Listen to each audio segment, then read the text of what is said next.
to public comment. As I stated, oh, I skipped one thing, I apologize.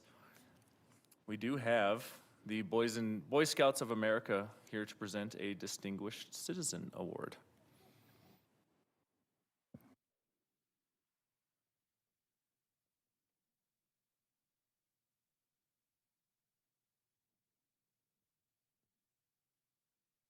Superintendent, Chairman of the Board of Trustees.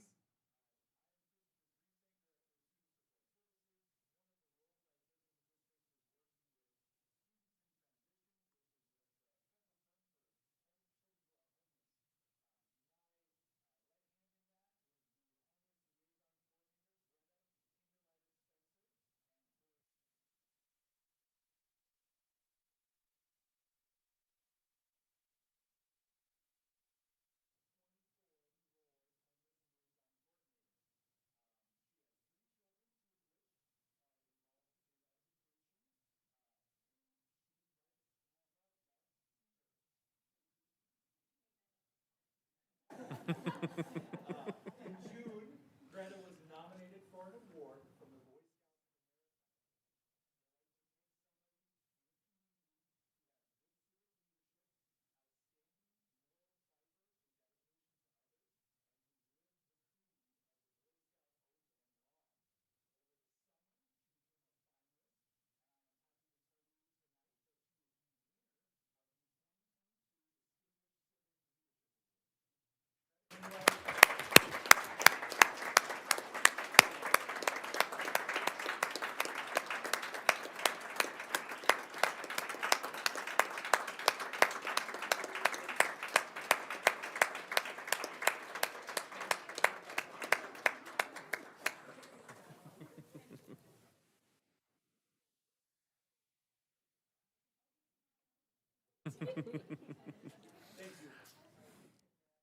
Thank you, Ms. Hinderleiter. That is a true testament to the work that you do for everyone in Natrona County, so thank you very much.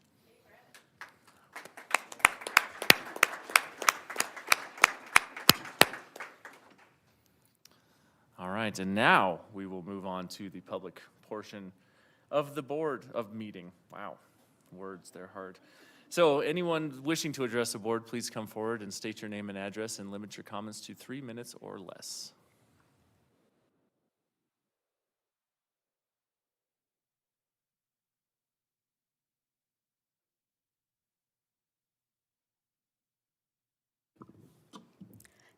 Good evening, President Catalier and Mr. Jennings and trustees. I'm Jennifer Zerba. I'm from Casper. And I have brought with me our Wyoming Constitution to share with all of our trustees for you to be able to review Article 7, which goes over education and public schools in Wyoming. But tonight I am here to talk about what happened at Natrona County High School on Friday. As many of you know, Natrona County High School had a student that brought a gun. I was subbing. Apparently, substitutes are not part of the public relations communication network. I found out about the gun and the student from K2 News. Thank you, K2 News. However, I would have much rather heard from our district. And so we have a huge gap in communication for substitutes to get what it is that they need in order to protect our students. I am open to helping with the logistics problem. When I called the district and talked to them about it, apparently there is an issue because the district doesn't know what teachers and substitutes are at which school. And so there is an opportunity for technology, our IT department, to be able to connect with human resources because they do know who the substitutes are and coordinate with them in situations such as these, so that way the substitutes know what's going on.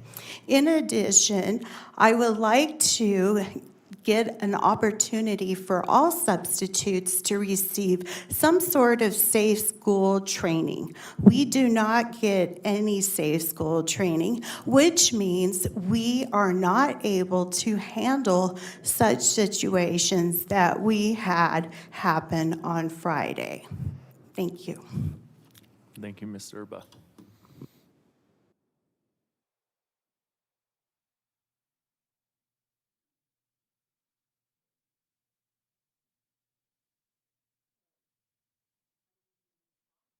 Ms. Scott, will you press the button until it turns green on the base there?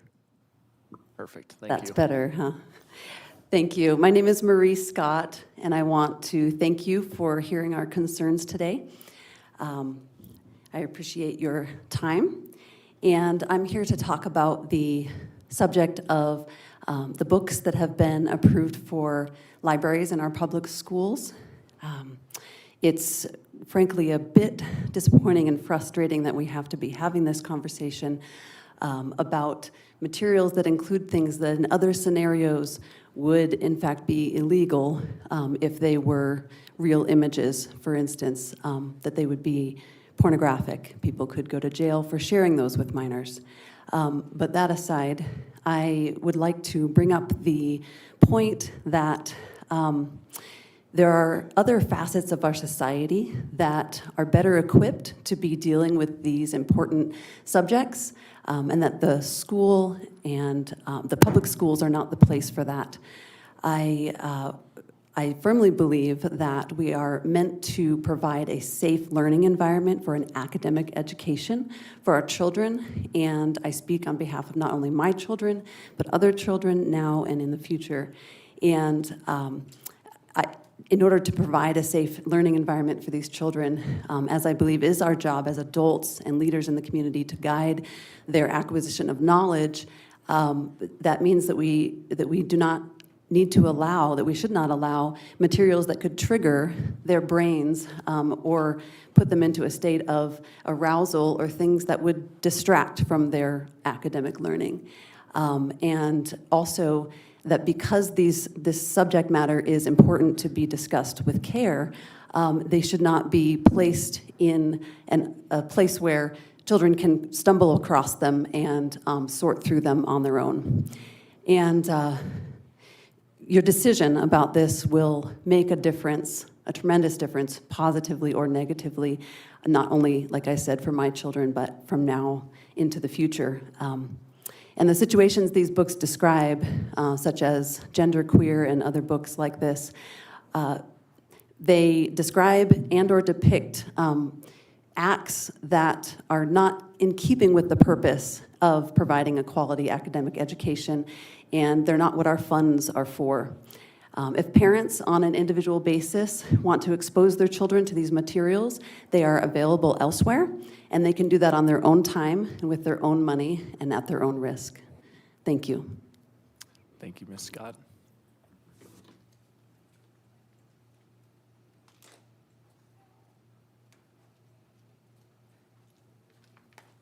I'm sorry, ma'am, were you in line before me? Okay.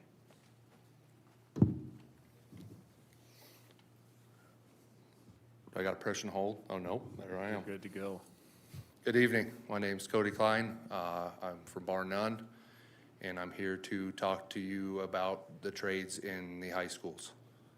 Again, I do want to start out with some positive and some appreciation to the board and the district for creating a common schedule for the high schools so we can funnel more kids to Pathways Innovation Center and create more opportunities for the trades. But unfortunately, we still have a lot of work to do. We're a dying industry. There's not very many young people coming into the trades. So I guess it's of my opinion that we need to do more. We met about a year ago and we talked about having the counselors reach out. I haven't heard from a single counselor to date. I haven't talked to a single counselor since Kay Kirka worked for NCHS. We need to reach these kids younger. We need to reach their parents and have them understand that trades are a viable option other than college. I'm not saying kids shouldn't go to college if they want to go to college. You can still have a good career, but trades are a great option that they can learn while they're paid. They don't get into debt. And they can learn a great skill, contribute to society, because we need help. It's not just plumbers. That's what I do for a living. The other thing I wanted to discuss was I do have some disappointment in how, in my opinion, Lucas Dowd was treated as the former principal of Pathways Innovation Center. I feel like his life was made very difficult, and he made the tough decision to leave. I've got high hope for Mr. Honkin. Unfortunately, we have not had very many conversations yet. I don't think he has a trades background, but I hope he's the right person to lead that facility into the future. That facility has a lot of potential. We just need the support. I mean, we really do.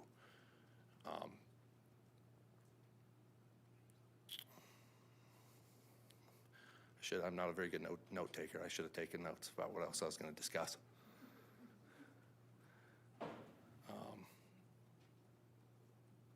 Yeah, I think that's pretty much all I have. So thank you for your time, and I do appreciate what you guys do, because it can't be easy being up there. Thank you. Thank you, Mr. Klein. We appreciate it, and I think we're on the same page, and we're trying to work towards a common goal. So we appreciate your feedback.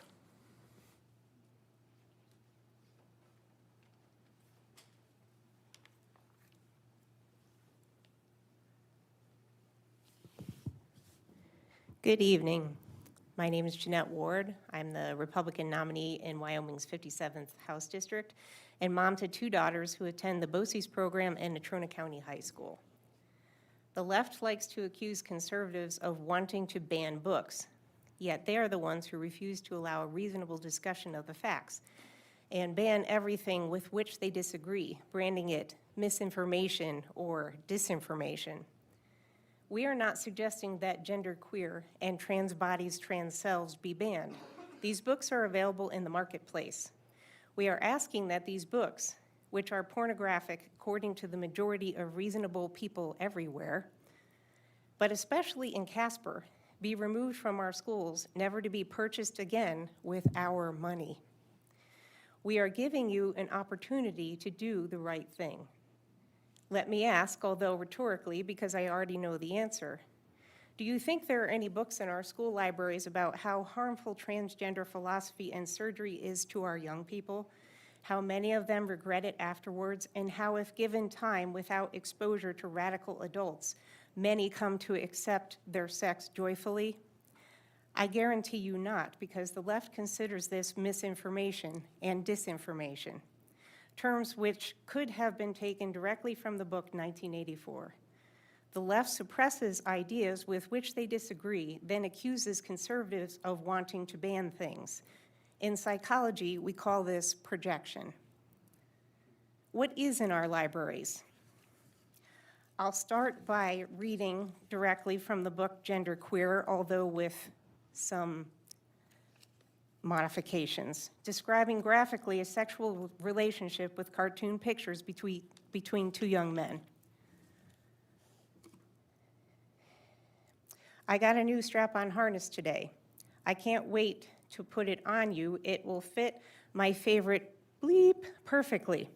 You are going to look so hot. I can't wait to have your bleep in my mouth. I'm going to give you the bleep of your life. Then I want you inside me. That ends the quote from the book. Most reasonable people, especially in Casper, agree that this does not belong in an institution of higher learning. In fact, you, the Natrona County School Board, agreed that this was too graphic and inappropriate for the boardroom, since you silenced the last person who tried to read from this book or show it to you. Yet your hand-selected committee voted unanimously to allow it to continue to be in our school libraries, paid for with our tax dollars. Why? Why do you want to appease a hypocritical, vindictive small minority which, on the one hand, wants an audience of children, and on the other hand, wants to ban ideas and silence anything they don't agree with as misinformation? Thank you, Ms. Ward.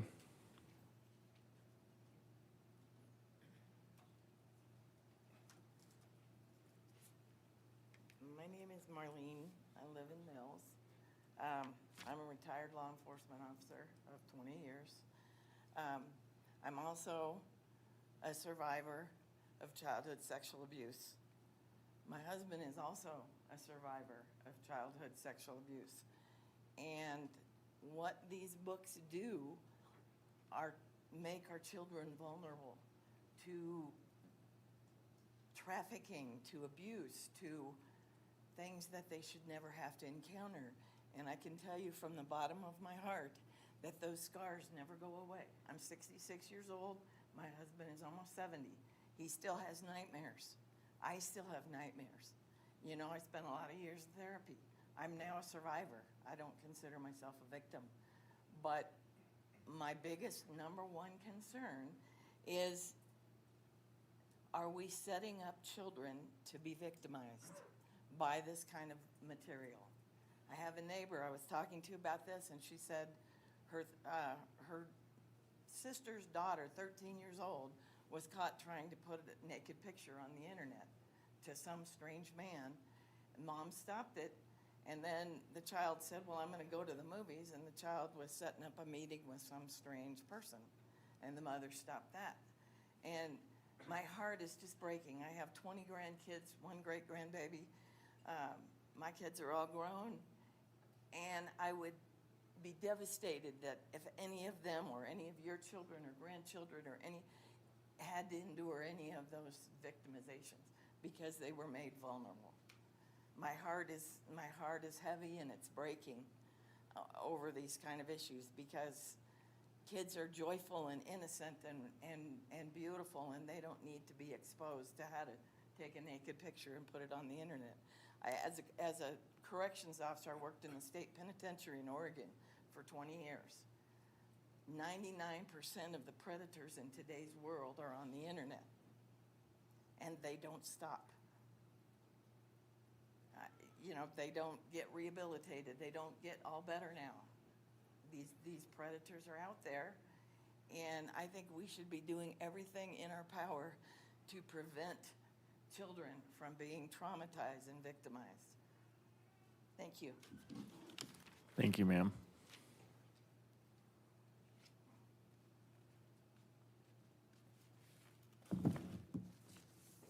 Hi, my name is Kara Hopkins. I'm 19. I live in Casper, Wyoming. I'm not good at public speaking, but I'll try to do my best. This is the book in the high schools. I'm just gonna read some of it.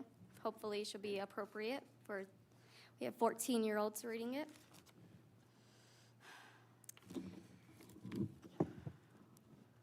Dildos are sex toys shaped like phallus. Dildos can be used for masturbation, also used by a partner who holds the dildo or straps it with a harness. Dildos can be used for penetration, but they also have many other uses. Okay.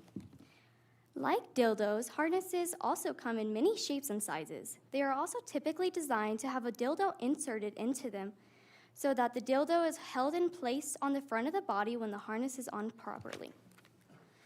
Educational. There are many different ways to use our mouths to lick, suck, or penetrate someone. Depending on our partner's anatomy, there may be lots of parts for us to suck. Any that points away from or hangs down from the body can go into our mouths.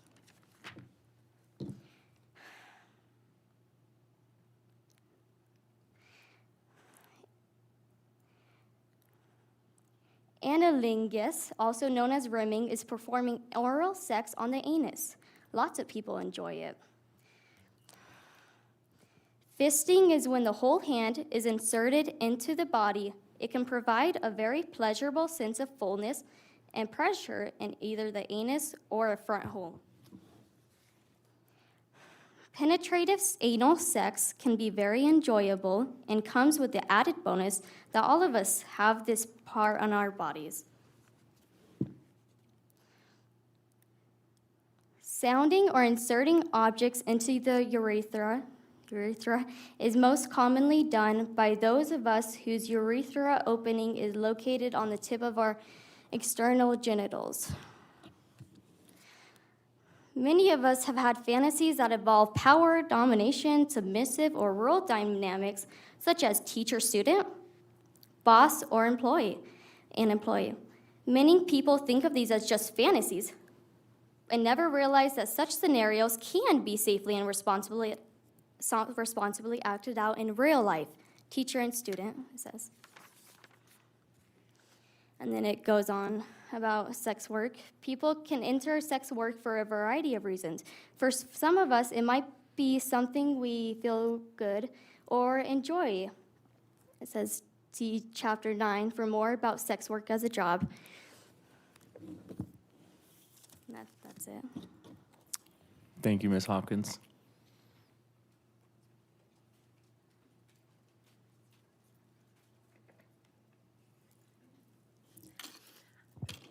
I'm Dixie Bowen. I've been a kindergarten teacher with the district for 22 years plus, and I'm a tutor now at Oregon Trail School. And I've always been very proud to work for Natrona County School District. I think that we have the best professional development going, great leadership, people, great benefits. People are always looking out for us. But I was very disturbed last night. This is only the second time I've come to a board meeting, when I got a text from someone that said that, and told me the books that the board was going to approve for our high schools. And so I think that's why I'm here tonight, because I think it's really important. This is important, and that's why I'm here. I just feel like as teachers, we need to stay in our own lane. We have our hands full dealing with academics and dealing with reading, writing, the academic subjects, without getting sucked into all this ancillary stuff that I think should be done at home or on a personal level with a counselor. And I'm not going to go over some of the things. I looked at some of the reviews on the books, and I was disturbed enough to be here tonight. And I agree with everything that the other people have said that have disagreed with the decision to let these books be in the school. When parents send their kids to school, they expect it there to be a wholesome environment. They expect their kids to be safe at school and not to be exposed to stuff like this. Whatever your, it is controversial, whatever your feelings are on it. And I think that there are a lot of unintended consequences that come from this decision. Because not only are high school kids going to be, sharing this stuff on school time, which they should be focusing on their academics, they're also going to be sharing it with their junior high brothers or sisters, their elementary school brothers or sisters. I see it in the elementary school where kids will be in trouble for saying or doing certain things, and they've found this out by an older sibling. And I just think that, when you let this kind of stuff be in the school, you're going to have people not only, having problems with their kids because of things like this that they don't want them exposed to, but you're also going to have some people that are going to pull their kids and say, Natrona School District isn't a safe place for my kids anymore. I don't want them to be able to get that book in the library, which means that they homeschool their kids, they put them in a charter school or a private school. And then we lose revenue, we lose students, and what's more important, we lose the trust of the community that it's a safe place for their kids to go. And that's it. Thanks for listening to me. Thank you, Ms. Bowman.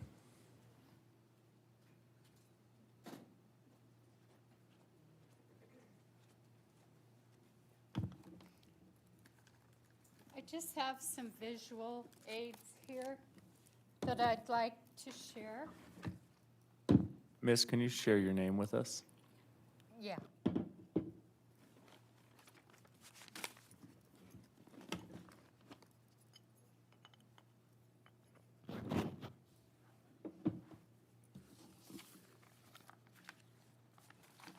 Hi, my name is Nikki Alamand, and I live and vote in Natrona County. I grew up in Casper schools, and I too know the pain of feeling marginalized and bullied as a youth. It wasn't because of my sexual orientation, though. People find all sorts of reasons to be mean. While I can't fix deep matters of the heart, I can protect children, and I expect you to do the same. My boys attended school in this district One of them is in the military now, defending all our God-given rights. He can assure First Amendment rights never supersede a child's right to not be groomed or sexualized. My mother graduated from NC and also served families and faculty for decades as an employee of NCSD number 1. Her office desk was adorned with especially for bar none's best and a medallion of excellence. Upon her passing, my family received a binder full of mournful letters from students. Lots of kids wrote, "She helped me, she smiled at me, she was like a mother to me." One student even expressed, "She was the one who made me want to stay." That is true affirmation, manifested through acts of love, not advocating for filth in the library. These books in question contain explicit, demoralizing content and images that violate federal obscenity laws. Those laws define minors as being under the age of 16. There are some sophomores at Kelly Walsh, NC, and Midwest high schools that are 15. That's a problem. Please, for the sake of all of our children, remove these books. Doing so will promote strong families and healthy self-esteems. Thank you, Ms. Almand. Thank you.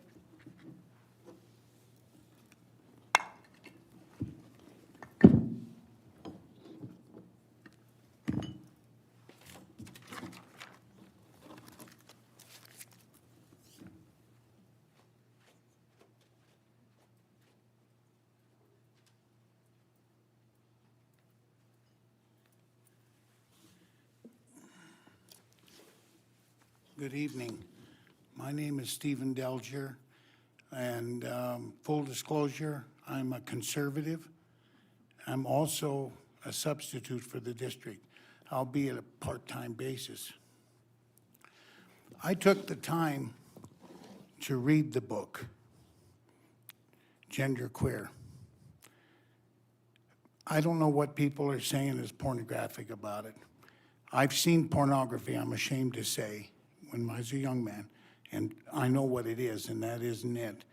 We talk about all of the students, but we want to marginalize students that are questioning. At that age, everybody's questioning. Mom and dad can be modeling, but they're still trying. They're questioning. If you look back to the founding of this country, we marginalized a group of people with that 3/5 decision. For years, people of color were 3/5 of a human being. Is that what we choose to do for the children that are maybe outside of what people think they should be? I would ask that that not be allowed. The book is not pornographic.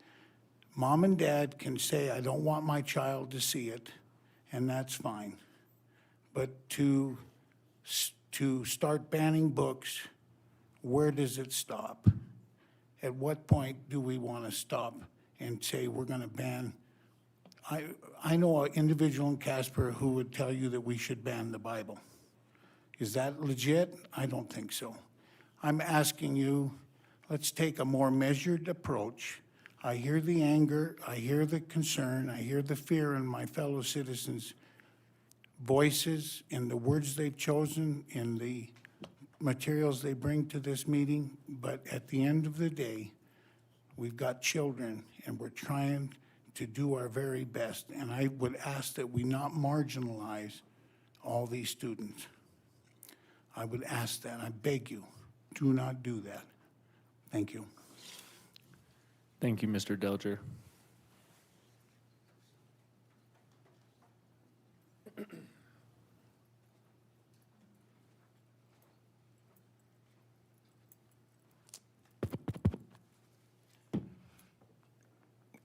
Good evening, council members. Name's Eric Paulson. Hope you guys are doing well. That's who's advocating for it. People who think that 13 and 12 and minor children are discovering themselves. You literally just had a pedophile come and talk to you who told us he's a substitute teacher. Are you guys aware of that? Sir, He just openly told you that he wants young Sir, children discovering please, who they please. are right now. let's take the mic away. I want your name, I'm gonna have an. Officer Maurer. It's on the forum, just go back and. Officer, stop this. I'm sorry, I'm calm, I'm pleasant. Mr. Ilbogen, will you Okay, remove the Groomer. mic? Okay, groomer, go groomer. Thank you, sir.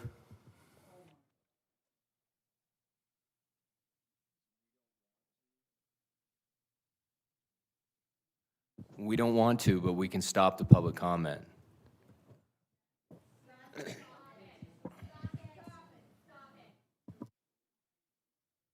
Mr. Pyatt, Yes, good evening. good evening. Is that my time? Do I get his and mine, or do you want to? Now we'll reset, but you Crank are it. limited to 3 minutes and one comment. Got it. I should know that by now, You right? should.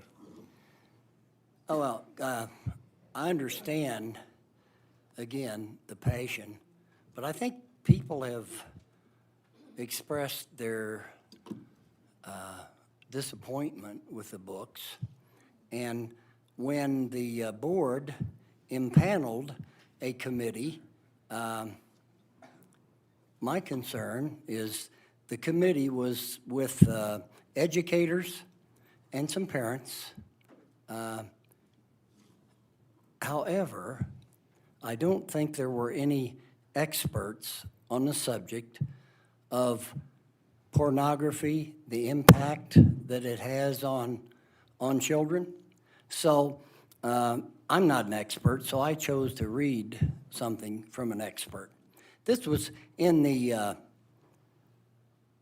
Cowboy State Daily, and I'm quoting, "Graphic scenes in children's books make minors more vulnerable to sex crime, according to a longtime investigator who now runs a nonprofit organization aimed at preventing and combating child sexual abuse.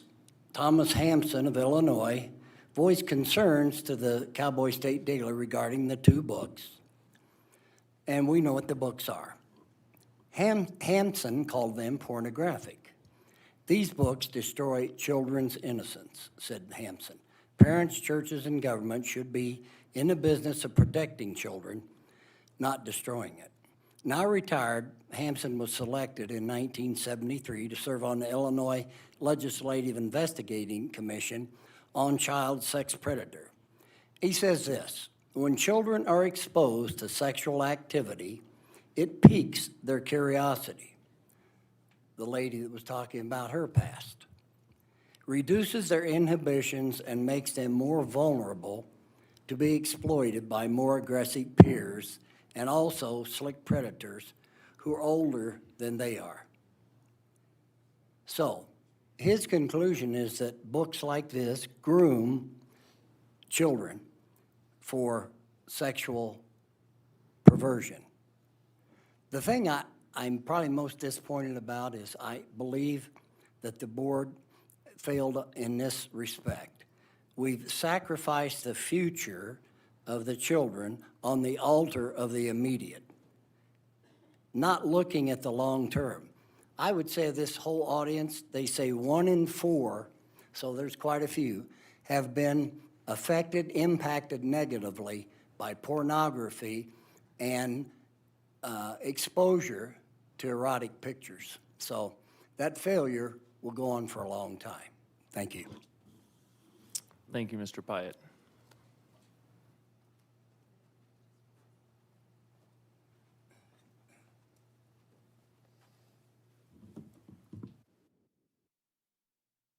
Good evening. My name is Michael Newquist. I'm a Bar None resident. I actually have 2 very young daughters. I'm a husband, a father, and I'm also a member of my community here. Plain and simply,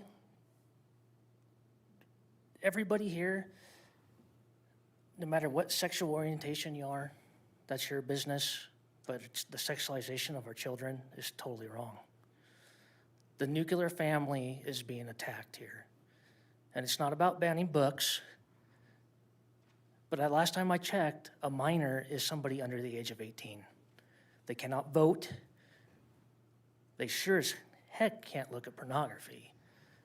And the fact that it's in our schools is disgusting. And I'll tell you right now, from this day forth, you guys please remove those books. We're not talking about banning books. We're talking about banning pornography and the death of the nuclear family. We will put a bounty on those books, and we will take them to our sheriff, and we will bring charges. Please, remove them from the books, schools. Thank you. Thank you, Mr. Newquist.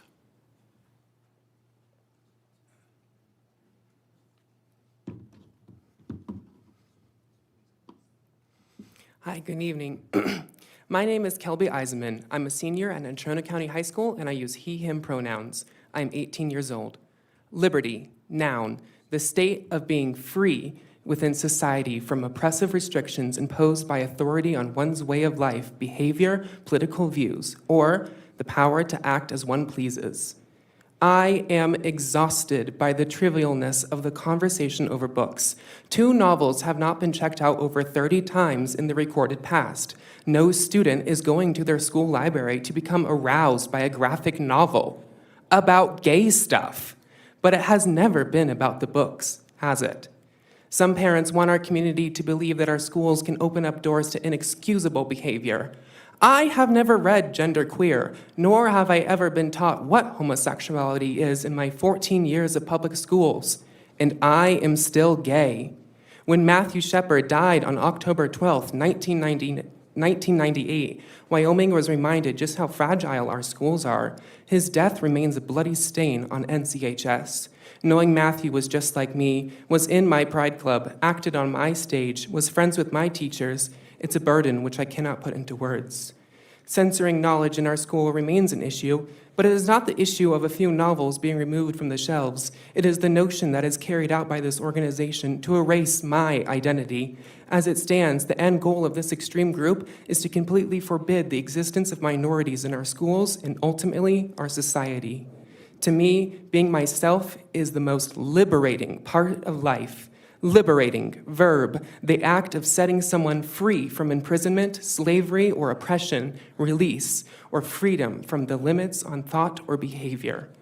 Thank you, Natrona County School Board, for keeping these novels in our schools, which express liberty in its truest form, the liberty to exist, behave, and love as we are. Thank you. Thank you, Mr. Eiserman.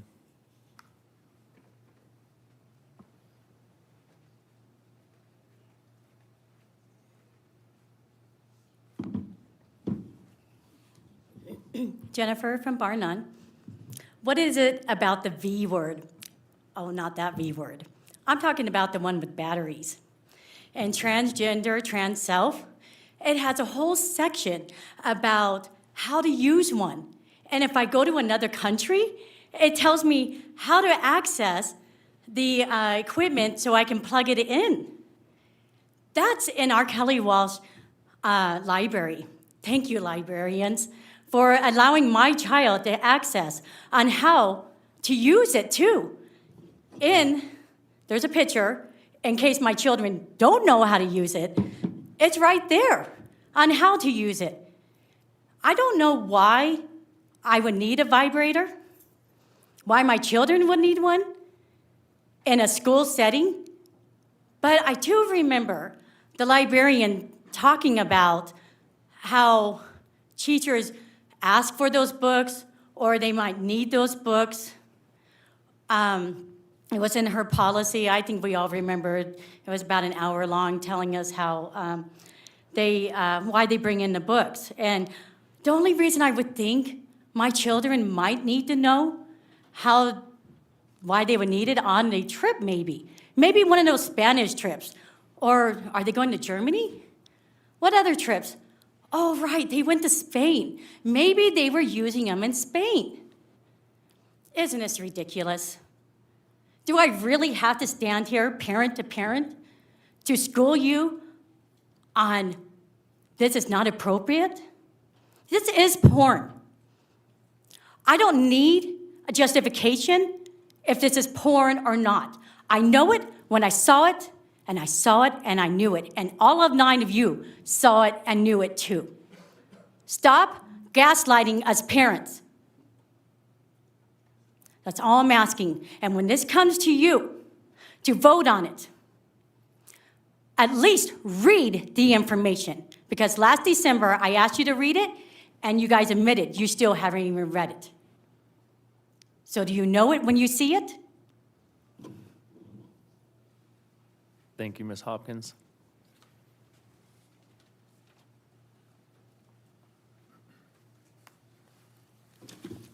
Hello, my name is Ray Clanton. I'm a retired engineer and a substitute teacher in the district.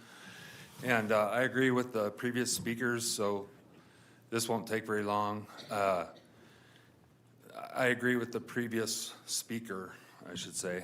All I want to do is I'm trying to vote, and I just want to know how do I find out how you voted on this issue?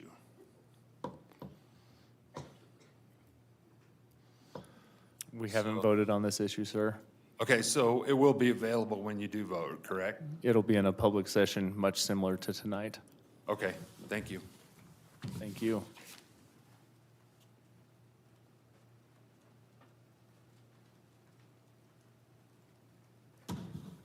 Good evening. Thank you to everyone that's here tonight. Great Americans giving us their opinions. Mr. Chairman, I have a question. Can this be interactive? It's not typically, no. Sir, would you mind sharing your name and address with Oh, us? I'm sorry. Bernie Studer, Casper. And also, Mr. Chairman, when you say entitled to one comment, does that mean one subject? No, sir, 1 3-minute period. Okay, here we go. I did not read GQ. I did not read the other one, but I did review the reviews, which was pretty interesting. I have a hard time believing that this young lady's fantasy, which is all this is important, but it does help. Any story that helps people get through their lives, I'm all for it, but I do reiterate what I said at the last meeting. There's probably needs to be some restrictions on these books and some guidance. I was, thank you, Mr. Eisenman, for you said that these books have only been checked out less than 30 times. That's interesting to me. I liken the graphic novels to the colorful fentanyl that's coming across our borders. They're both colorful. What are they trying to do? They're trying to get the child's mind. That's what sells. When the Catholic Church had a problem with child molesters, a lot of people complained that, well, that's because the priest can't marry. But that doesn't make any sense because the Boy Scouts of America had the same problem. What do both of those have in common? Children. That's where the children are, so that's where they're going. And again, we need to focus on education. Nobody gets paid for this. Whatever you are, whatever you think you are, or whatever you identify as, there's no pay out there for it. There's a tremendous opportunity if you pay attention to the news lately. Students are now, nobody was going to work. Now, they don't want to do the work. A professor, I don't know which school, a professor in economics was complaining that they don't want to do the work, they just want the grade. So there's a tremendous opportunity for Natrona County kids. You got to start right now, hit the books, graduate early if possible. You're going to make money. And the previous speaker that was talking about trades, that is so important because all the techies, which those salaries are going way down, they're going to need the tradesmen. Thank you very much. Thank you, Mr. Studer.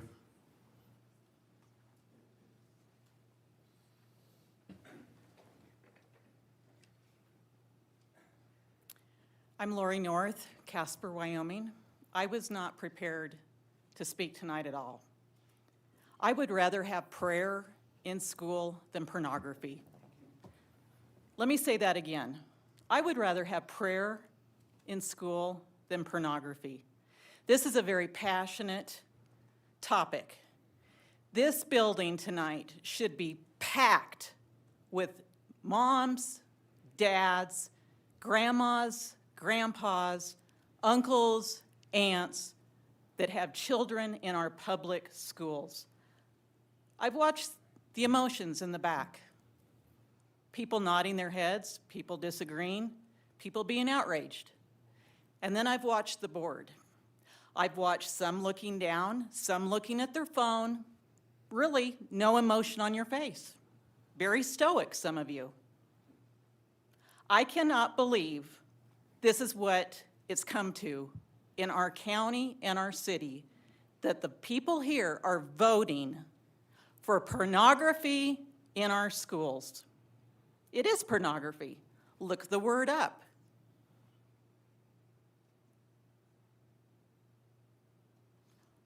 Why can't we have prayer in school, but we can have pornography? A gentleman earlier talked about the Bible.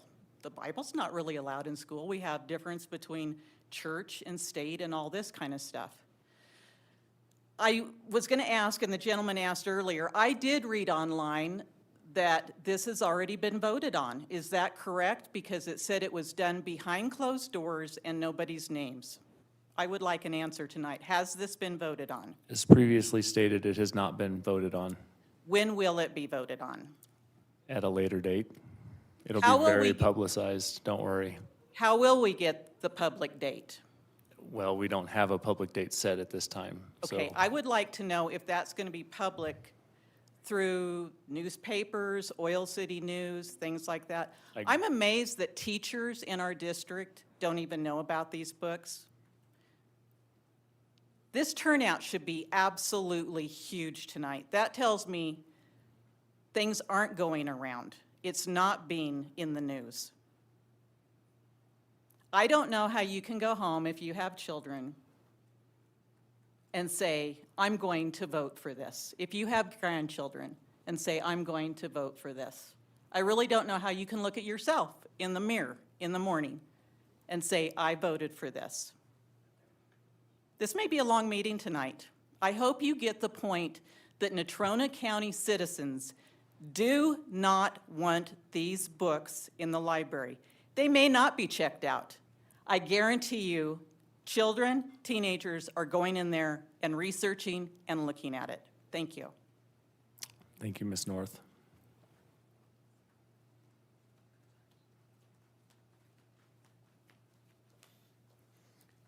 Sarah Bieber, Casper, Wyoming. So I just wanted to clarify for everybody and you guys, the books have been voted on. They went to a reconsideration committee after the reconsideration form was submitted.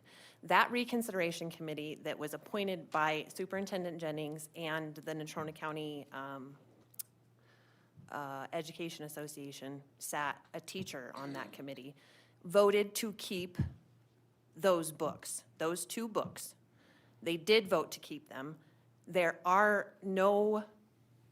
no voting record, there's no roll call vote for that, so we don't know who was on the committee and how they voted on a public topic. With that being said, I also want to mention and ask, because we never got clarification about this, on September 26, 2022, there were supposed to be a budget meeting, a policy meeting, and obviously a work session. The week prior to that meeting, those things were canceled. The budget meeting in September is the meeting that starts the budget for the 23-24 school year. That was canceled. And it happened prior to the death of Mr. Diaz and his son. So the cancellation of the very important work that you guys do on committee was canceled, including the work session. But you kept the general meeting in light of the fact that you knew that Mr. Diaz's vigil and rosary was on the same night. Priorities. It shows. It's sad. I also believe that you understand that emails have been coming about these books in quantity. I hope that you all get them. I hope that you all read them and understand that this is what the community wants. They want to remove these books. They do not want this in the schools. This is not good for kids. We shouldn't have to explain that. Thank you. Thank you, Ms. Bieber.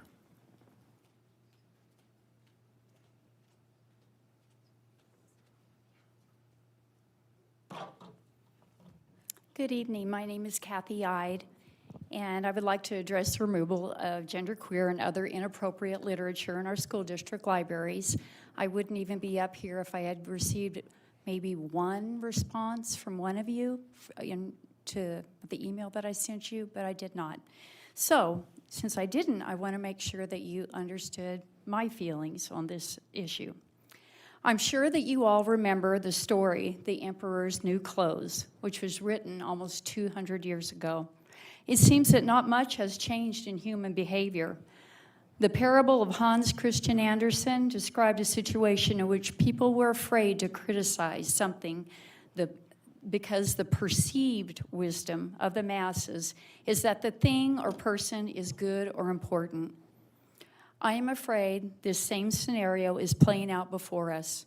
A school board and school district that is afraid to state truth rather than offend those who are pushing a harmful political ideology. And yes, make no mistake, these books are being used by a political agenda that is intent upon breaking down the moral fabric of our families and our nation. One of our founding fathers, Patrick Henry, once stated, quote, should I keep back my opinions at such a time through fear of giving offense? I should consider myself as guilty of treason toward my country and of an act of disloyalty toward the majesty of heaven, which I revere above all earthly kings, end quote.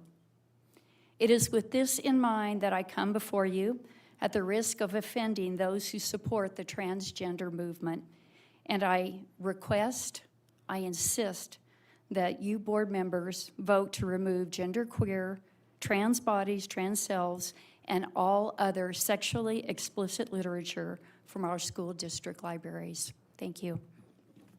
Thank you, Ms. Ide.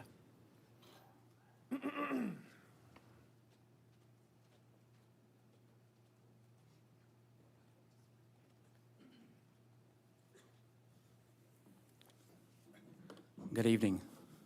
Greg Fairbanks, Casper, Wyoming.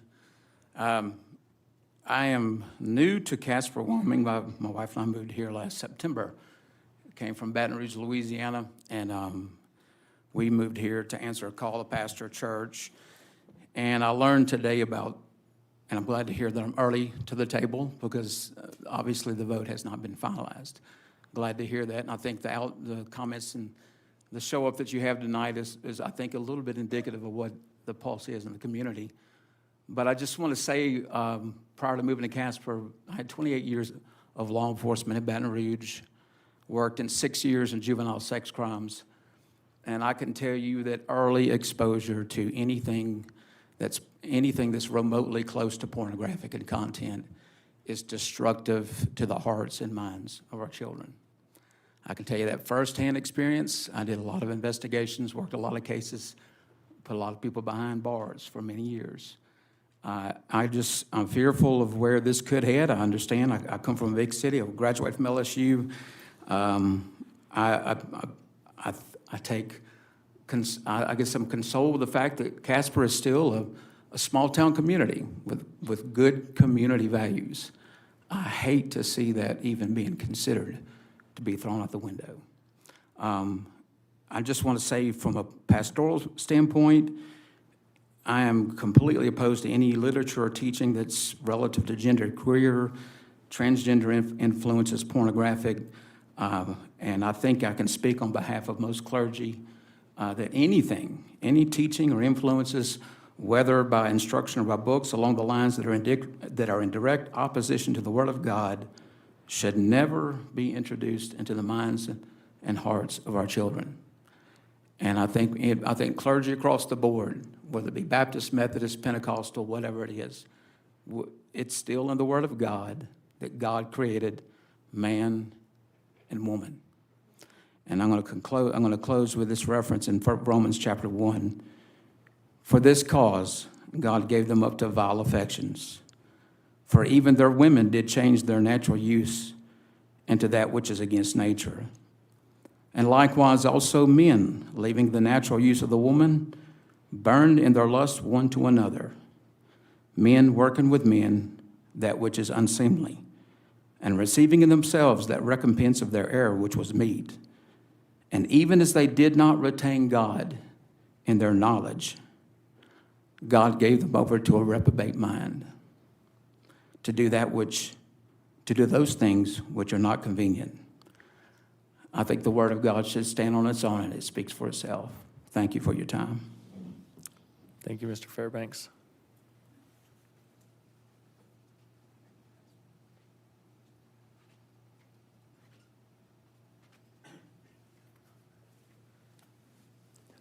Bob Brechtel, Evansville.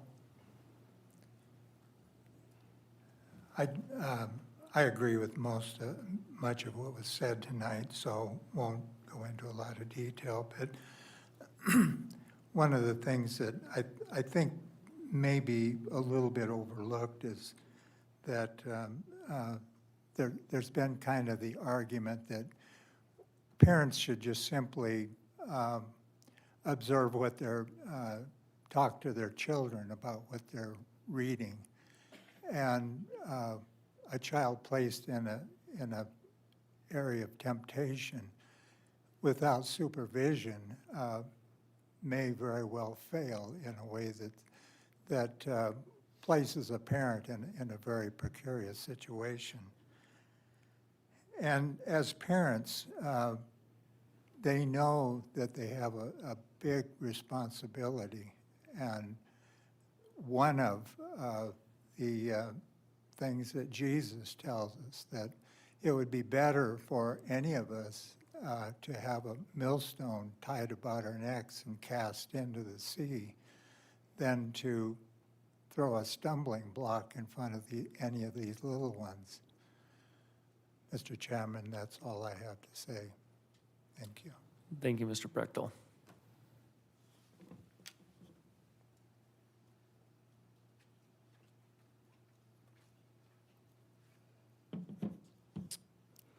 Erica Vander, I live in Casper, Wyoming. I have a 2021 graduate of Kelly Walsh High School, a current junior at Kelly Walsh High School, and a sixth grader at CY. I hear the outrage from those who want these books removed. I sincerely hope that the people who have spoken tonight are present in their child's education, that they go to the schools and see amazing work done by teachers and other staff. I also want to quell some of the misinformation that is being spread about genderqueer and trans bodies, trans selves.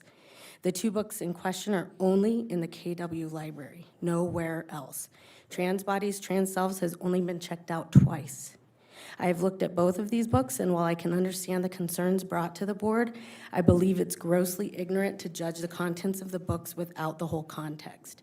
Specifically, Trans Bodies, Trans Selves includes over 500 pages of researched academic information in addition to the mere 30 pages that are in question. Some of the information in question is exactly what a previous speaker mentioned. Excuse me. That is legal and mental health repercussions of transgender transitions and relationships. Furthermore, the information included in this section questioned is factual and straightforward and presented by experts in their fields. If one were to Google the information, much more graphic and not to mention inaccurate material would be presented. Also, the pictures are all illustrations that are similar to what one would see in a biology sex education textbook. Therefore, my only conclusion is that this is not, in fact, about the graphics in these books, but about the LGBTQ community. It seems as though this book offers a safe opportunity for students who seek out this information. Also, as a person who spends the majority of her time around teenagers, both at work and at home, I can tell you with the utmost confidence that teens are not going to the library for sexual gratification.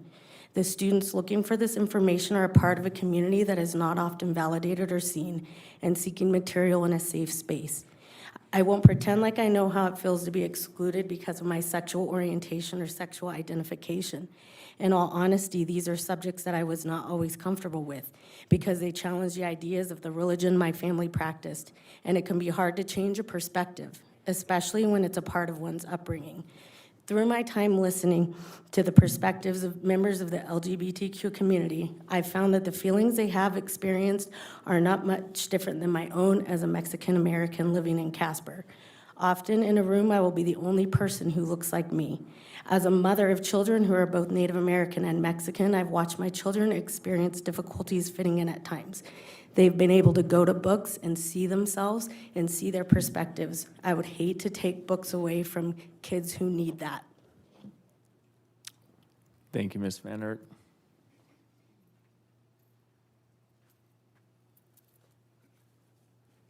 My name is Paul Graham. I'm a resident of Casper. You know, I've been watching you guys, again, like the last one person was talking about, and you're highly educated. You're smart. I want to believe you're not evil. I really want to believe you're good people. We're sitting here talking about what should be brought in, what shouldn't be brought in. But really, the heart of the matter is, where does it end? At what point do you say enough's enough? I've listened to that young lady come up here and read to you the graphic side of that book. Yes, like the lady sitting here in front of me said, they can get it anywhere. And they can get it anywhere. Nobody's keeping it from them. But it does not need to be in our school system. I thought we were about higher education, but you've taken us to a moral low ground. Now, whether it's you personally or not, this isn't about you, it's about our kids. We have lost our morality, and I'm sick of it. I want my kids to know how to read and write. I've got a 3-year-old granddaughter, and I guarantee it, the way this is going right now, she will never, ever step foot in a Natrona County School District. I will homeschool her myself. I will take her to a private school. I don't care. I don't care if I have to work 3 shifts. I want the education that my granddaughter could have that's going to excel her into a great place. I love it here, and I believe you guys do too. So don't let all of this garbage destroy who we are. You're better than this. Do you understand that?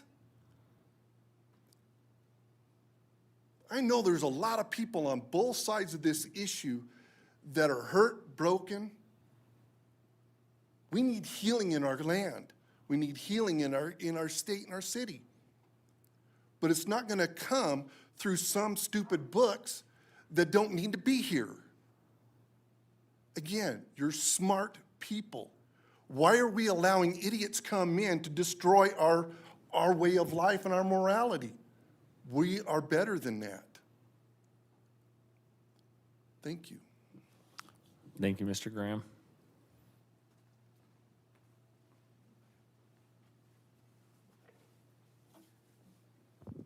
Hi, Darcy Gudger, Mills, Wyoming. I have a question. If this is truly about representation, why the push for explicit sexual content? If it's truly about representation, why don't we have stories of members of the LGBT community or other minority groups acting in a heroic way, saving their family from an alien invasion? Why don't we have them in scenarios that are actually engaging to kids or in more of an educational type of milieu in the book? Why sexual? Why is the push for sexualization of children? That's what everybody should be asking themselves. I have no problem with representation. The big problem is the sexualization of children. This is something that goes back over 100 years. It's been used to rob the innocent of children during Hungarian revolutions. It's been used by the communists. It's been used by the Marxists to destroy the fabric of a child. When you put those images in front of a child, they can never forget them. A lot of children are traumatized by that, and they have a reaction that puts them into a survival mode. Then that child is possibly incapacitated from standing up for themselves. They are, in a sense, becoming victims. So again, if it's about representation, why aren't we writing wholesome stories with these groups being represented that have nothing to do with sex acts or explicit sexuality? And for the record, I also want to say we are also against explicit heterosexual content as well. Sexuality, period, is not part of the school system. You guys sat through the presentation about that my colleagues and I did about what is a public school. It's about education. None of this has a place in education. You're supposed to be teaching kids how to become productive individuals to participate in our republic, where they can make a living, where they can maybe be innovative and come up with new ideas, maybe come up with cures for cancer. We shouldn't be caught in this. None of this has anything to do with the mission of a public school. Public schools should have a laser focus on education, period, end discussion. So can we please let this stuff go out of the schools and focus on what and I wasn't even planning to speak tonight, but just stick to the mission of education, which you guys do pretty well. So keep improving it. Keep getting better at that. And I don't care if a kid identifies as a penguin, make sure it's the best educated penguin in the United States of America. Thank you. Thank you, Ms. Gudger.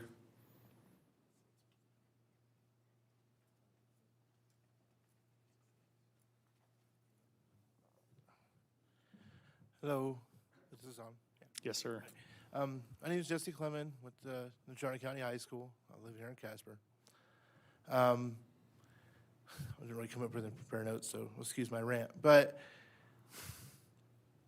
I raised my children in a non-religious household because that's how I wanted to do things. But by the time my child was 5 years old, they were told that they were going to go to hell by other kids in school. Kids get exposed to things in school, ideas that parents might not want their kids to be exposed to. These things happen. We need to stop trying to control every little thing they might get exposed to and just leave yourself some open dialogue with your children to say, if you learn about something and you find it weird or you need to talk about it, talk to me. That's what a good parent does. You don't need to worry about that. Banning books in schools is a bad idea. I raised my kids to learn. I told them they need to go to school so they can learn things. And if they check a book out from the library and learn something and they have questions, they ask me about it. It's not that hard. It's not a big deal. The more knowledge they have, the smarter they are and the better off they are. And that's the kind of the point of school, right? I mean, that's what I thought. I just don't understand it. It makes no sense. Everyone keeps trying to throw their moral righteousness on it, but that's not my moral righteousness. I don't care about that stuff. If my kids learn about sex stuff in school, I don't care. It's not a big deal. I went to a school before I moved to Casper in Phoenix where there was a sex education class, and we learned a lot of things that I won't talk about up here. But it wasn't a bad thing. We learned a lot of things. We also watched, a live birth and things like that. Learned a whole bunch of stuff. I loved learning that stuff. It was great. And actually, it kind of kept me from, getting somebody pregnant in high school because I learned what a live birth looked like. Not fun. It's just weird. It's ridiculous that we're putting so much emphasis on trying to keep kids from learning things. We should let them learn things. Thank you, Mr. Clement.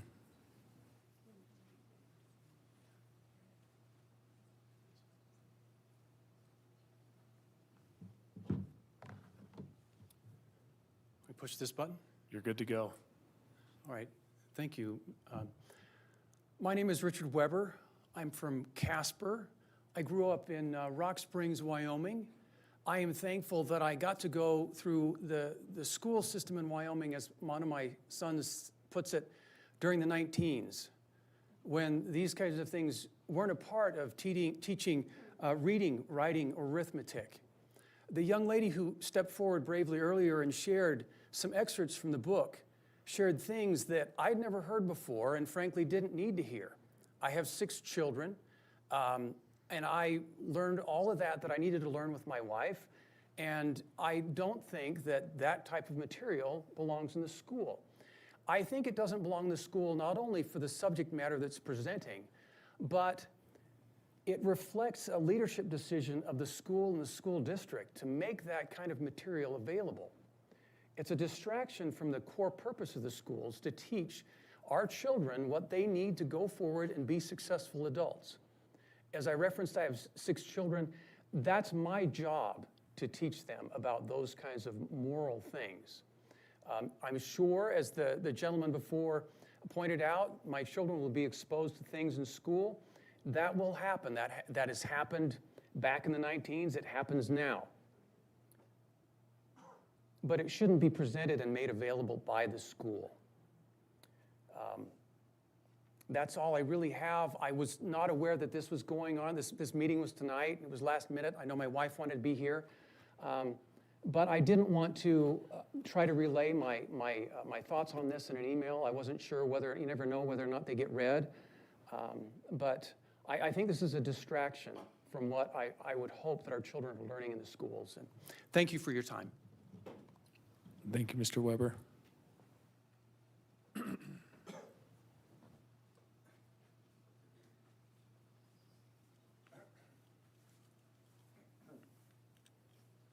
Good evening. My name is Vivian Whitlock. I used to be quite familiar with these meetings, but I've not been coming recently because, thankfully, my granddaughters are homeschooled now because of these continued failed policies that this board keeps coming up with. So I just want everybody out there in the audience to know that that is always an option, not to say that that's the best option, but at least it preserves the integrity and innocence of my grandchildren, which is not guaranteed here in this school district for many reasons. And I really question as to, and maybe I missed out because I haven't been to all these meetings lately, why was there a need to appoint a committee to make this decision when that is why this school board was elected to make these decisions. So is that coincidentally just because it's an election year that you guys didn't want to become publicly known what your thoughts were? I don't know. It just comes to mind. But right now, not in just here, but in every aspect, the moral and ethical compass of our society is pretty much pegged to 0. And I think it's best for everyone involved to start looking, how do we turn this boat around and steer it in the right direction? So that is your right and hopefully elected duty to start making better decisions for our children instead of thinking this school is just where we get our jobs and where we get our benefits. This is for the children. Make your decisions for the children because they are our future. And every decision you make impacts generation upon generation. So it doesn't just impact today. It's going to live on for infinity. So think very hard when you look at yourself in the mirror, when you're making these hard decisions, where is it going to lead? Thank you. Thank you, Ms. Whitlock.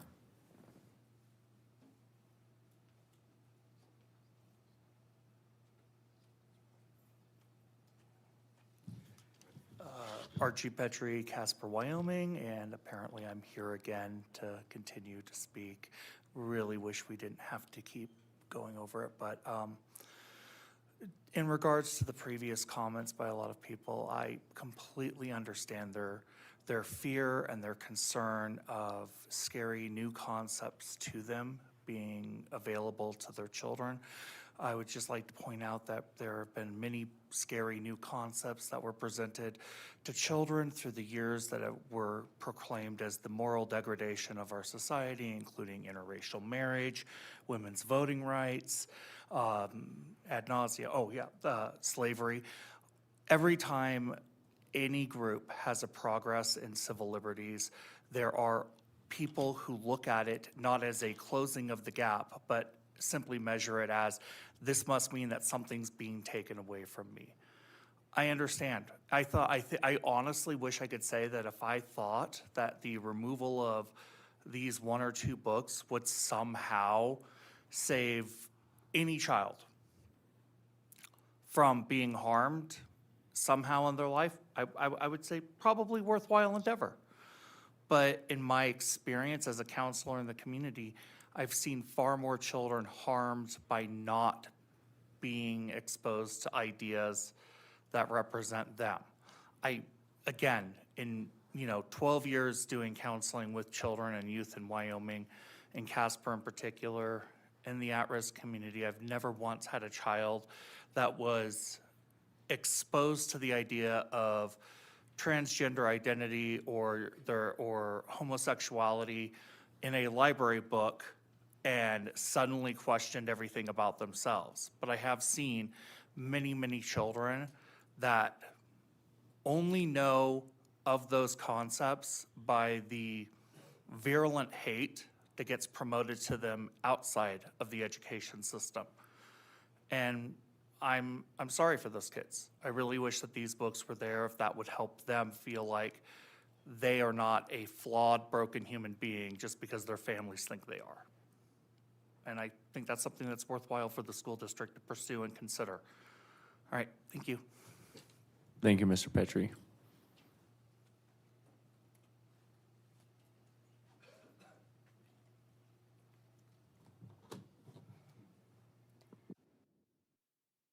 Hello, Renee Redding. I was actually kind of waiting toward the end because I want to hear a lot of public comment about this stuff because it is a little frustrating that we can't talk about it. But in past comments, some people said, erasing their identity. They can act how they want in society. Taking this out of context. And it kind of made me start thinking, I'm like, first of all, we're not trying to erase anybody's identity. That's not the thing. If you want to act the way you want to act in society, go for it. I mean, that's your prerogative. Books can be better. That's just the gist of it.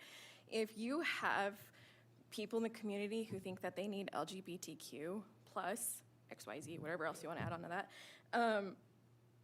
there's better books that don't include sexual content. And that includes sexual content at any level.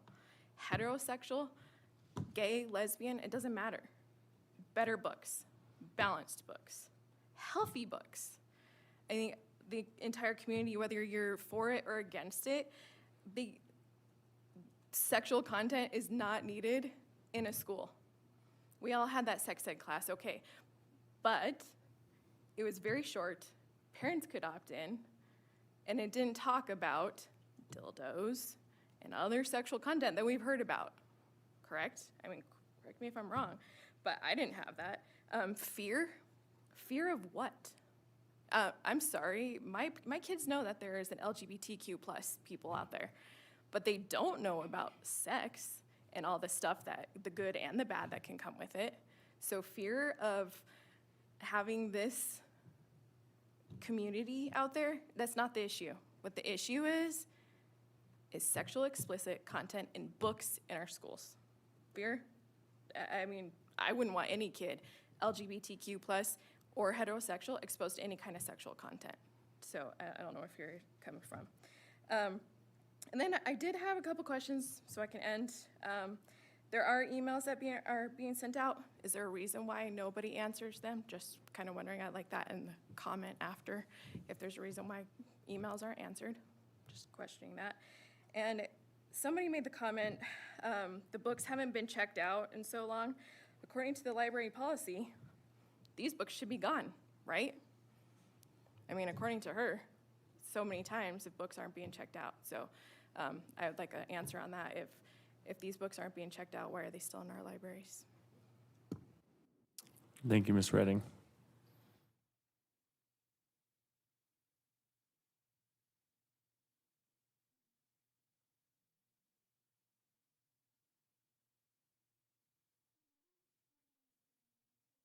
Ma'am, will you press the button? Thank you. Sorry, good evening. My name is Erin Westnitzer. I'm a resident of Casper. I'm a nurse by profession, and I wanted to address some of the things that were spoken here tonight, especially by Pastor Fairbanks and by Jeanette Ward. There is issue with pornography. It really invades a child's mind. And I could sit here and try to teach you, do a nursing class on dopamine receptors and all that kind of stuff. I don't have the time, but I want you to know that it is an issue, and it does set up a child, for issues later on in life. It also sets them up what we call grooming. It sets them up for sex trafficking, sexual assault, and when those dopamine receptors get stimulated, it gives them a pleasure, and it's been shown through research that these pictures do that. Now, I understand some of the people are saying, well, that's only part of the book, and it's a small part. I'm sorry, but it's part of the book. If I were to bake you a pie and put in 2 teaspoons of manure, would you really want to eat that pie? It still becomes part of it, and it's the same thing. So even if you took the majority of the book and said it wasn't, and I'd have to take issue with some of that, the parts that are still there, and they do affect a child. And everything else that I wanted to address has already been rehashed, so thank you for your time. Thank you, Ms. Westnitzer. Did I get it? Yes, you did. All right.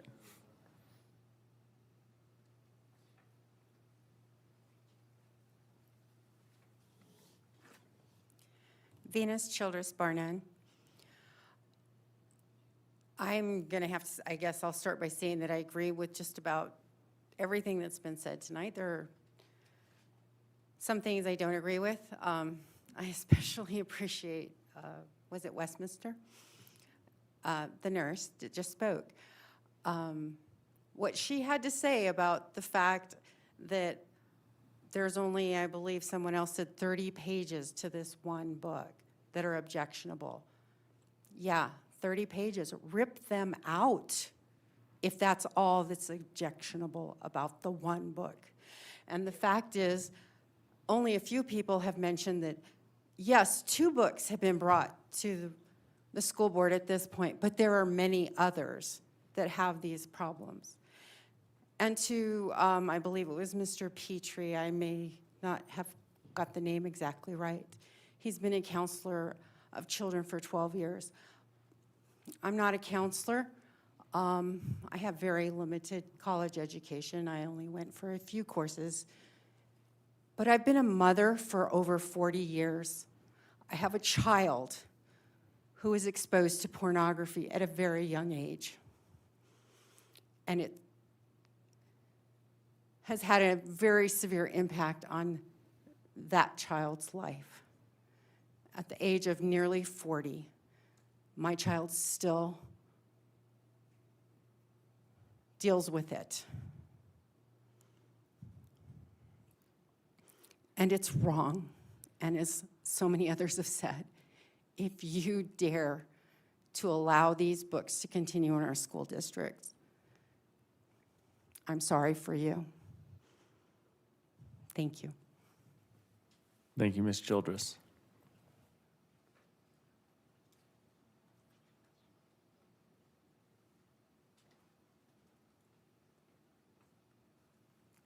Mary Schmidt, Casper. I just want to make one point that was brought up at the last meeting. I believe it was you, Trustee Jensen, who mentioned the fact that the policy of the schools are that you can opt out of these books. That requires a parent to go to every librarian of the schools that their children attend, ask them for a PDF file of those library books, and then go through, as I did in last December. I requested it from KW, got the 15,000 books that are in KW's library and went through each one of them. Most parents aren't going to do that, and they shouldn't have to look for those books.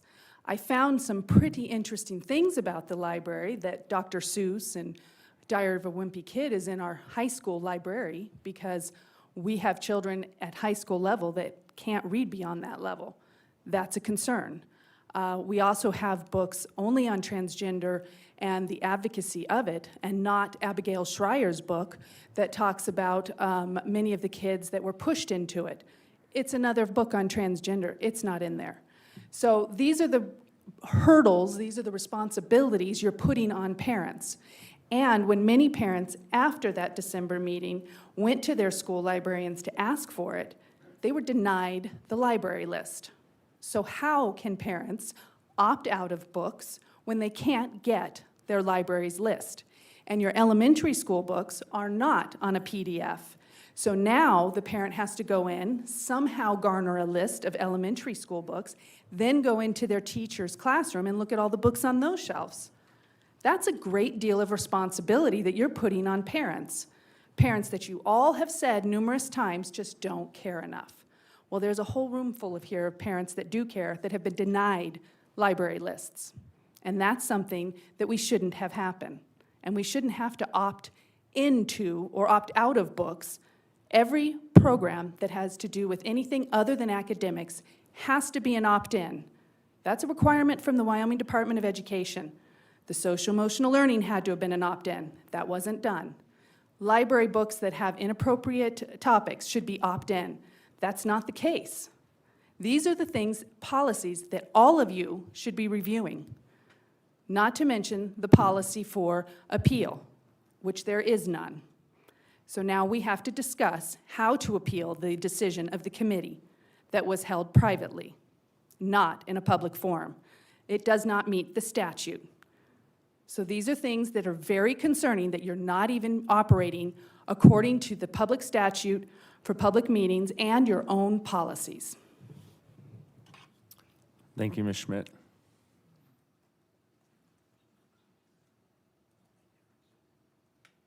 At this time, anyone else wishing to address the board, please come forward and state your name and address and limit your comments to 3 minutes or less.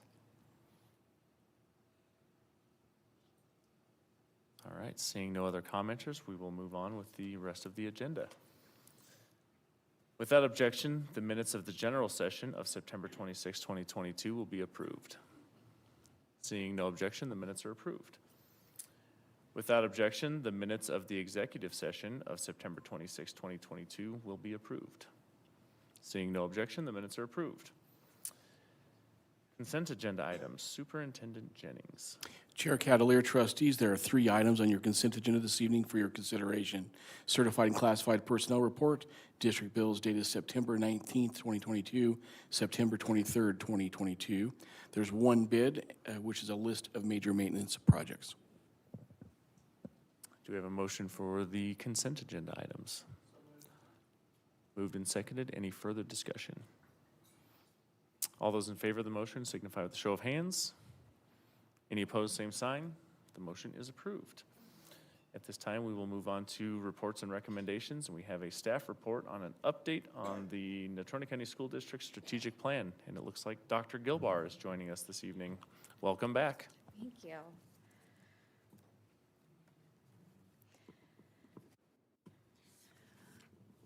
Chair Cavalier, Superintendent Jennings, Board of Trustees. Part of our process for our strategic plan is that we will give updates as data comes in versus our old format where it used to be all the quarterly report all at one time. So today in Board Academic Steering, we talked about our school performance designation that came from the Wyoming Accountability and Education Act. So in your board docs, there's the memo.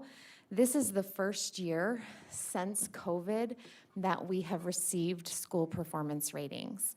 So we've had 2 years where they've just rolled over from the previous year pre-pandemic. So this is our first time that we've received that. In that Wyoming Accountability Education Act, schools are designated into 4 different categories: exceeding expectations, meeting expectations, partially meeting expectations, and not meeting expectations. Without going very deep into the model, which we've done in board academic steering, I'm just going to kind of remind some overview. In the grades 3 through 8, the indicators that are rated are achievement, growth, equity, and English language proficiency. And those are weighted, and I have a graphic that I'll go into more detail about that. High schools are rated as the same indicators as grades 3 through 8 with the addition of readiness indicators. So those would be graduation rate, post-secondary readiness, and the credits that are earned during their grade 9 school year. Alternative high schools have a different accountability system within our state system. They are used, the following categories are used for them: growth, achievement, high school credentials, college and career readiness, grade 9, 10, and 11 credits, so it looks at all 3 years versus the traditional high school that just looks at 9th grade, school climate and engagement. And so one of our goals is a high expectation goal, and it is by 2024, all NCSD schools will meet or exceed school level performance expectations as defined in the Wyoming School Accountability Model. So that is the goal that I'm reporting on with the primary indicator. So those designations that we spoke about are weighted. So growth, a school can receive a score from 1 to 3, and that's worth 35% of that overall score. Equity is worth 25%, achievement is worth 35%, and then English language proficiency is worth 5%. And then those average weighted scores then are in a range. So anything that's below a 1.4 would be considered a not meeting designation. 1.4 to 1.8 is partially meeting. Meeting is 1.8 to 2.6, and then exceeding is anything over a 2.6. So you can see in those ranges that designations, even if there's improvement in the score, the designation of the school may not change because there's a range. You can then see for traditional high schools, definitely some more indicators, so they're more spread out, but growth is worth 20%, equity is worth 15%, post-secondary readiness is 15%, extended graduation is 20%, achievement 20%, English language proficiency 5%, and then grade 9 credits is 5%. The cut scores for each of the designations remains the same for those traditional high schools. Alternative high schools, their percentages are a little bit different. Growth is 25%, achievement 20%, graduation credential rate is 25%. That's a little bit different than the extended graduation because they do get credit in theirs for students who earn a GED after that graduation. Climate, 10%. College career readiness, 15%, and then the grade 9, 10, and 11 credits, not just the grade 9, is worth 5%. And again, their ranges for those designations are the same. So again, when we go through the specifics, schools could be improving but not change that designation. There are 3 strategies that in our strategic plan that we have noted that we're going to use to help meet this goal.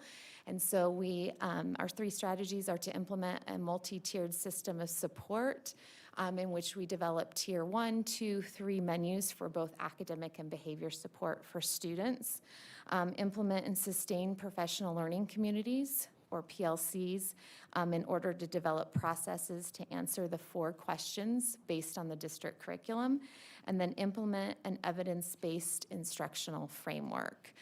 So those would be the strategies. If we click on that data chart there, we can look at some specific dashboards.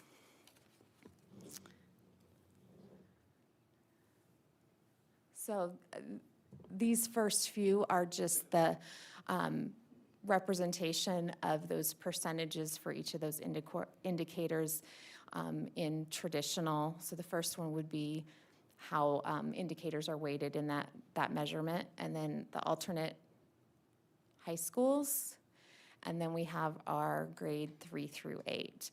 So you can just see how each of those indicators is a bigger piece of that overall score from 1 to 3. So it's just a representation of those percentages in the Wyoming Accountability Act that are represented there. The next chart is the number of schools that are in each of the designations. So you have 3 years of data knowing that the 2019 to 2022, there are 2 years in there that we didn't have a performance indicator because the state didn't have all the data to figure that. Our percentage of schools that went, we gained 1 school in the meeting and exceeding, so we went, even through the pandemic, we did have that increase from the school count that was in 2019. We did have 12 schools that increased their score, but it may have not shown up as a change in designation. We had 4 schools, overall score was the same, and then we had 11 schools that decreased their overall score. And then we also have the average district score did see a slight increase in grades 3 through 8, and in the alternative high school as well. The high school went down slightly. So I know in board academic steering, one of the things we talked about is what is the overall average score. So we'll be working on that data piece. The next chart would be our schools designations, which became public last month from the state. And so this, we had 6 schools that increased their designation, 5 schools that decreased, and 16 schools that stayed the same. Again, I just caution that even if they stayed the same, does not mean that there was not improvement. They just may have not made it into that next designation. And so that is an overall report. The next slide is just the dashboard that actually goes on our website as part of our strategic plan reporting that has all of that information in one place on our school district website.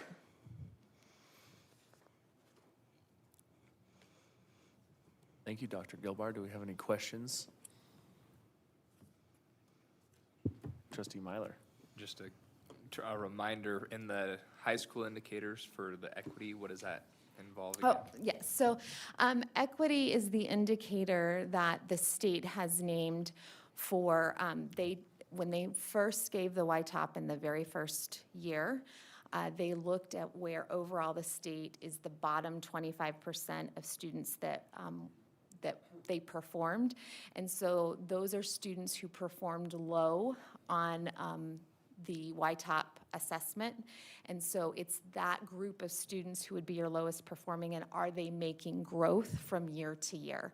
So that equity indicator is really that bottom quartile of low performing students, and are we growing them from year to year? Any other questions? All right. Thank you, Dr. Gilbar. Thank you.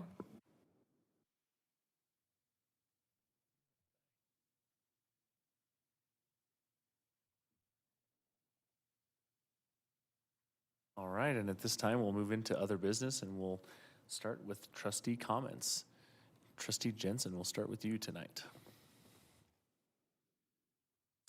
I'm going to start by mentioning that the focus today, prior to our open forum, was in academic steering committee that we just reviewed, growth for our kids and trying to help them succeed better. And in our work session, we talked about root cause analysis, which again was looking for making educators help them to find out what the biggest problems were in education and help them be better teachers to help our kids greater in a more effective way. And so I want to start by saying that kudos to the district for trying to always get better. I think that's an important thing that sometimes gets lost, so thank you.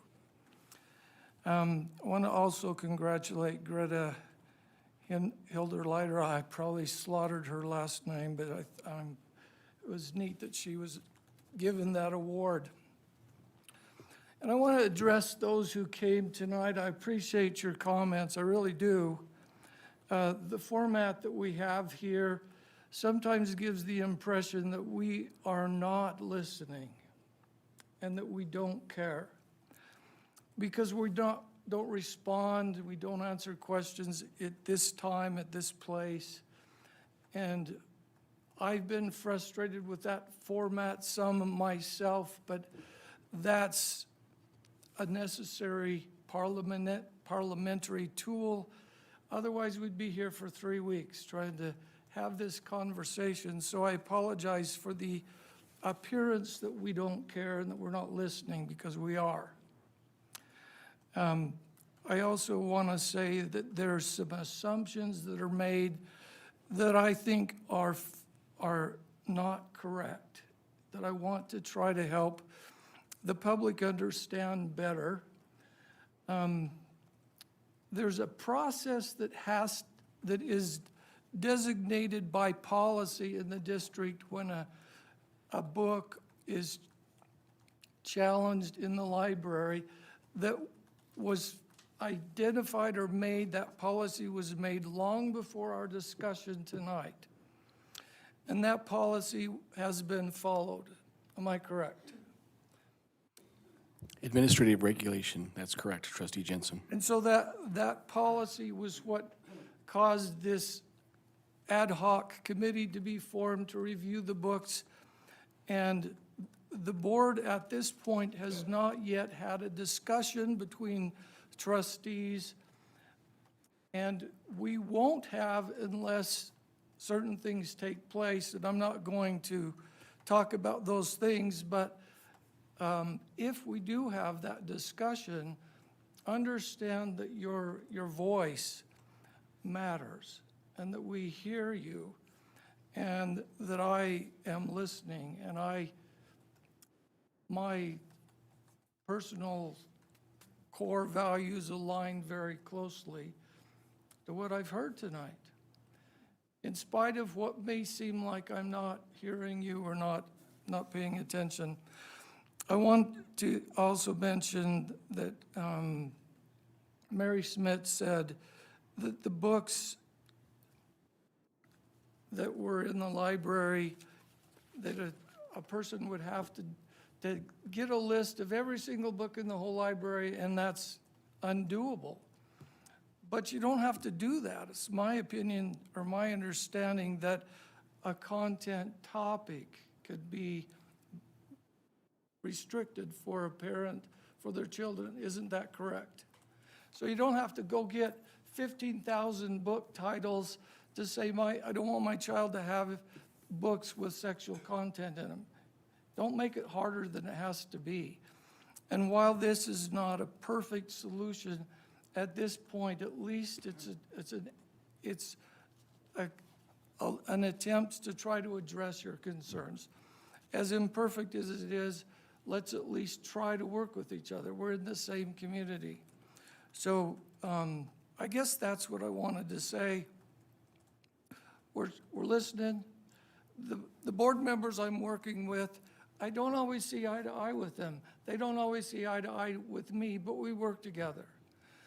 And being able to communicate with each other in a civil way is critical to this conversation. Thank you. Thank you, Trustee Jensen. Trustee Howie. I'd like to thank the staff for our information on the strategic goals and plans and ways for our schools to get better. I'd also like to thank you all for coming tonight. What Trustee Jensen said is true. We are listening. We may not always agree, but it's better to be able to talk to each other in the long run. Thank you. Thank you, Trustee Howie. Trustee Alvey. Yes, I will piggyback off what you guys said. It was great. We had a lot of wonderful information. Renee, at one point you said that we don't answer back emails, and I apologize. I don't love to answer back emails. We do get a lot of them, and that's a personal decision, but a lot of the emails that I've received, I have every single one of them right here, printed off, marked up, written on.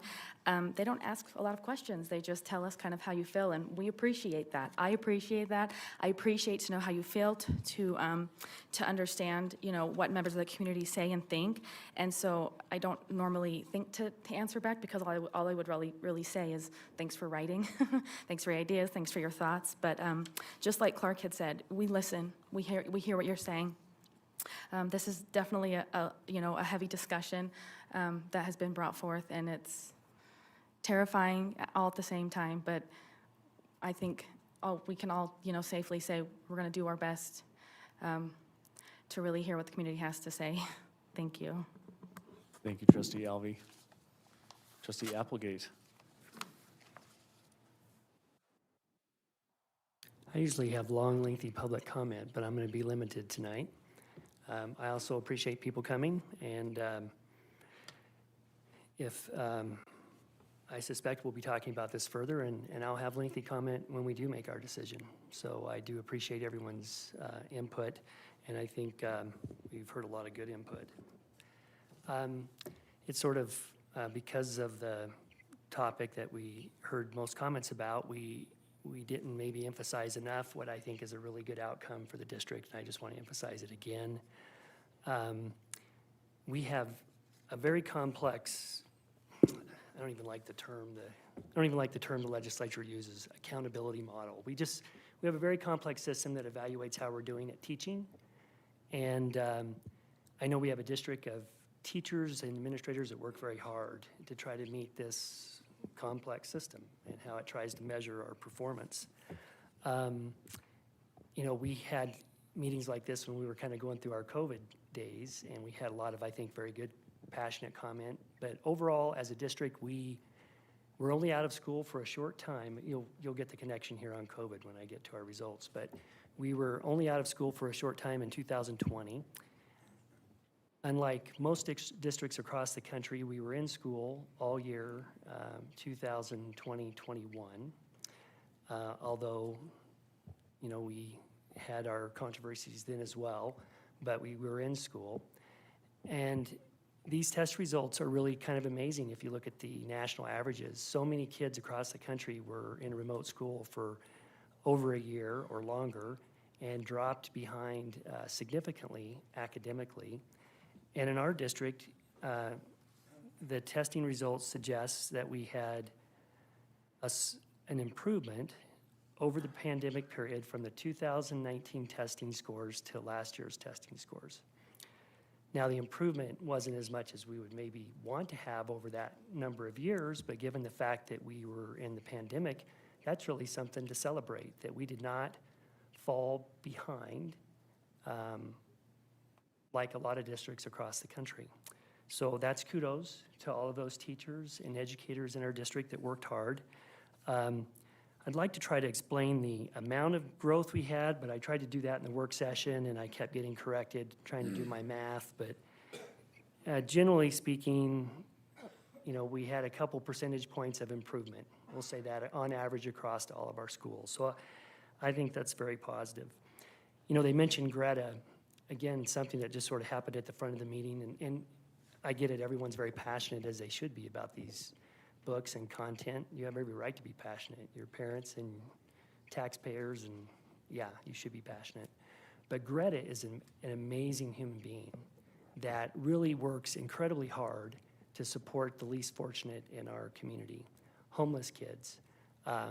So I know it was we recognized her, but I really wish we could have done a bigger recognition, because she's amazing. She has spent so much time and energy to help those kids that are so in such dire straits, right? They just don't have parents like a lot of you that are trying to support them. They're actually, living on their own, trying to get through school. So those are the two things I want to mention. I have my comprehensive notes on the books. I'm putting together my comments, And I guess we'll hear those at some meeting in the future. Thank you very much. Thank you, Trustee Applegate. Trustee McCullough. Well, I'm going to add my kudos to Greta. She's been at it for 33 years dealing with homeless, and she's amazing. So it's nice to see her get national recognition for the great things that she's done. And I thank you guys for being here again tonight. I'm sure you're getting tired of coming up here and having the same old conversation, or one-way conversation. One thing I would just like for each of you to know is that I have read the books Genderqueer. So I'm not going to read the big one, okay, unless I have to. But I have read Genderqueer. We're not ignoring you. We have been listening. We're still listening. Thank you, Trustee McCullough. Trustee Myler. Once again, I want to congratulate Greta. That's amazing. I don't know her personally, but I imagine in order to win that type of award, you have to be an outstanding person. I'd also like to recognize another person. Back in 9th grade, I had this amazing English teacher. Back then, she was known as Ms. Boys. She is married, and you might know her as Mrs. Kelly. She's recently won the 2022 Alpha Delta Kappa Excellence in Education for Wyoming and Northern Region. And I hope that she hears this, because I want to clear out, although I'm not in her classroom, she's an amazing person and teacher, and, love her. And once again, concerning your comments, and as I said last board meeting, we are studying it, we are researching, we are making sure that we are making informed decisions, because yes, it is all about the kids and making sure they're safe, they're well educated. That is a top priority for this board. Thank you, Trustee Myler. Trustee Smith.